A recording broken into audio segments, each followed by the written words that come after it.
Hello, good afternoon, and welcome to Teleislas News with the most important news of the day.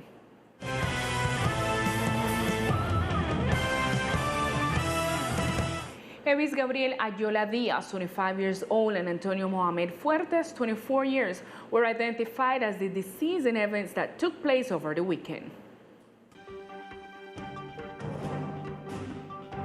According to the communiques issued by the National Police at 8:50 a.m. on June 25, a wanted person was reported in the sector of Back Road. Immediately, the patrols on duty of the personnel linked to the National Model of Community Surveillance by a quadrant were directed to attend, and they went to the place to verify the facts. Upon arrival at the scene of the incident, a person wounded by a firearm was found still alive and was transported in an institutional vehicle to the Clarence Lynn Newell Memorial Hospital, where minutes after arriving and being treated by the doctors, and due to the severity of these wounds, he lost his life. This person was identified as Evis Gabriel Ayola Diaz, a 25 years old resident of Back Road sector. Also yesterday in the afternoon at about 5:20 p.m., upon arriving at the site, they found a lifeless male body that was later identified as Antonio Mohamed Fuertes, at 24 years old, who died on spot due to the seriousness of the wounds, and who had 2 gunshot wounds with entry and exit in his body, one in his right leg and another in his back. The CTI personnel were present at the scene to carry out urgent action. The competent authorities are carrying out investigative activities to find those responsible for these acts. This is the second week in which 2 people have lost their life in violent events.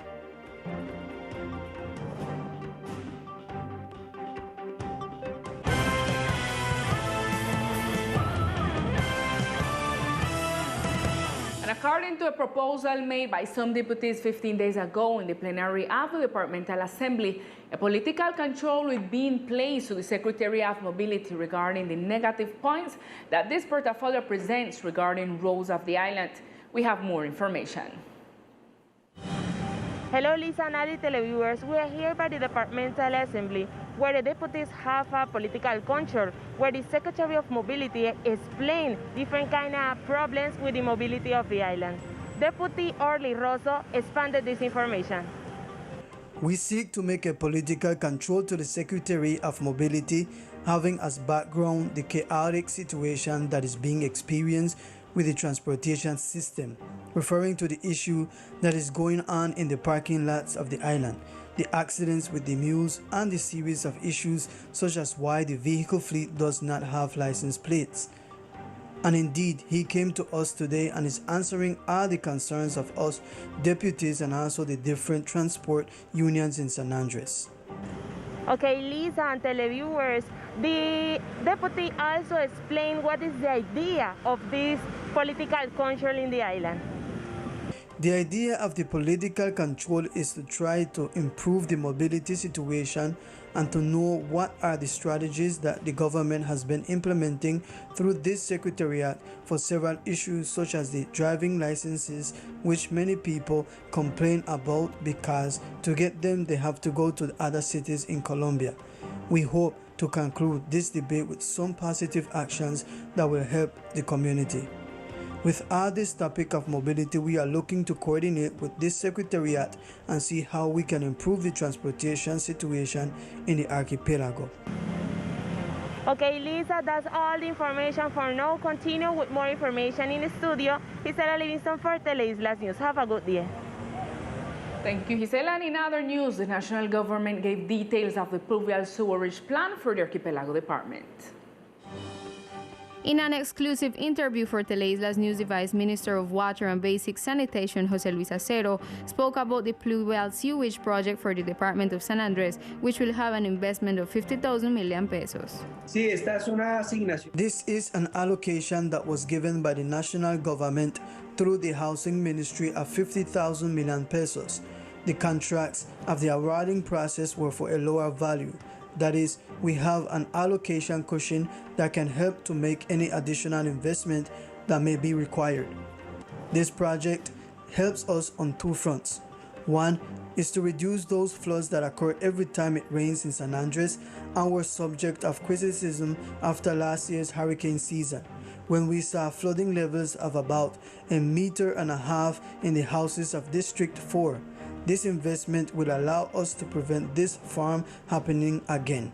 The Vice Minister also pointed out that a new 50-liter per second plant is expected to arrive on the island this year for the benefit of the entire island community. Una planta que llega en noviembre de este año. It is a plant that arrives in November of this year, and in December it should be ready and the test period begins, which is about 3 months, so that the first quarter of next year that plant will be ready for use at 50 liters per second. Then we can ensure that this occurs during the term of President Duque. In addition, we also inaugurate this plant for San Andres. Pluvial sewerage project for the department seeks to benefit 13,676 citizens. And the representative to the Chamber, Elizabeth J. Pan, gave details about the bill that passed to presidential endorsement and seeks to project the raizal architecture. Good evening, Lisa and Aldi TV viewers. I say hello from here from the town of the island, because in a press conference this morning, the representative of the Chamber, Elizabeth J. Pang, talked a little bit about the law. We want to declare cultural patrimony the architecture of the island. She's the author of this law, so she tells us a little bit how it is and how it will establish and also help the development of the economy of our islands. With this project, what we're seeking as an objective is to give tools to the national and departmental government, and that each of the ministries tries to form a team to make this project possible, which is to declare intangible heritage of the nation all the typical houses of the archipelago, for they have been given tools so that they can allocate specific courses for this traditional architecture. It is important to mention also that very different ministries of the national government will intercede so that this law can comply and benefit all the departments. The participating ministries, which are housing and culture, environment, and the risk unit, they're going to have tools to be able to allocate the resources. Many times we hear that certain ministries say we can't because I don't have that project. So now they won't be able to say that, and they will have this tool to be able to develop these projects, not only to preserve the architecture, but also to preserve the lives of the people. About 200 houses, cultural houses of our island, will be benefit from this new law. This is all the information I report from here from the town of the island. Continue, Lisa, in studio. And 15 new cases of COVID-19 was added to the department's count during the weekend.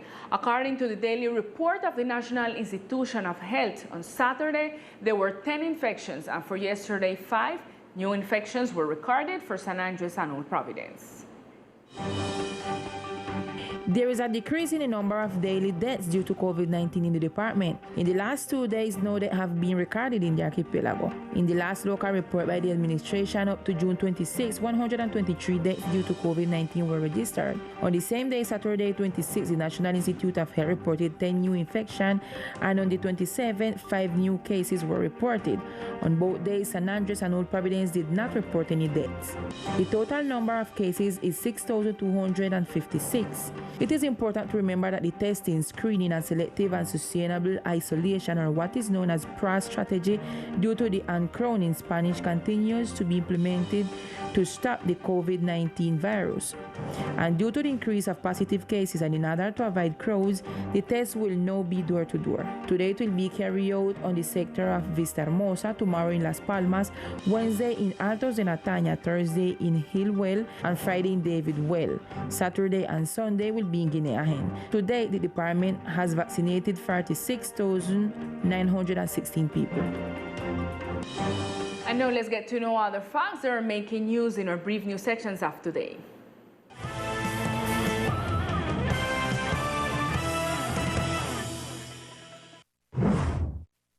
The Coralina Environmental Corporation conducted a workshop and training on coral planting methods through microfragmentation. The workshop was led by staff at the Blue Indigo Foundation and Corales de Paz.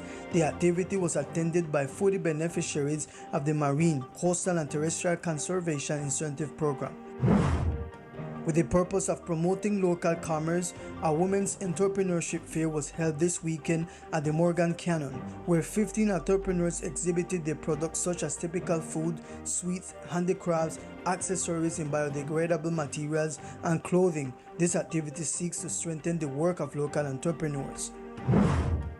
The Childhood and Adolescents Group of the National Police conducted on the island of Old Providence the campaign Eyes Everywhere, which seeks to prevent sexual and commercial exploitation of children and adolescents in the island territory.